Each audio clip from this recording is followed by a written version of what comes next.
ఎవరికైనా చెప్తే నా భర్త పిల్లల్ని చంపేస్తానన్నారు. భర్తతో కలిసి వివరాలు వెల్లడించిన బాధిత మహిళ ఎమ్మెల్యేని సస్పెండ్ చేసిన తెలుగుదేశం పార్టీ. తిరుపతి జిల్లా సచివేడు ఎమ్మెల్యే కోనేటి ఆదిమూలం తనను లైంగికంగా వేధించారని మహిళ ఆరోపించారు. ఈ విషయం ఎవరికైనా చెప్తే భర్త పిల్లలను చంపేస్తానని బెదిరించినట్టు వెల్లడించారు. హైదరాబాద్ సోమాజిగూడ ప్రెస్ క్లబ్లో గురువారం కొన్ని ప్రైవేట్ వీడియోలు ఆమె తన భర్తతో కలిసి విడుదల చేశారు. ఈ సందర్భంగా ఆమె మాట్లాడుతూ వైకాపా నుంచి వచ్చిన ఆదిమూలాన్ని గత ఎన్నికల్లో సచివేడు తెలుగుదేశం పార్టీ అభ్యర్థిగా ఖరారు చేశారు. నియోజకవర్గ మహిళా అధ్యక్షురాలుగా ఉన్న నేను ఆయన అభ్యర్థిత్వాన్ని వ్యతిరేకించా.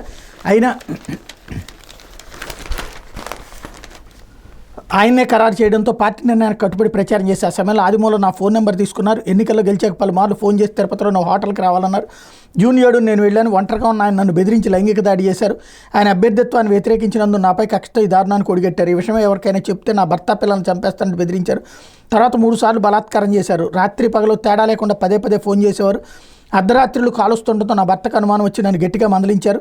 ఎమ్మెల్యే బెదిరించి లొంగ తీసుకున్న విషయాన్ని మా వారికి చెప్పా. ఇలా చాలామందిని ఆదిమూలం వేధిస్తున్నారని నా భర్త తెలుసుకున్నారు.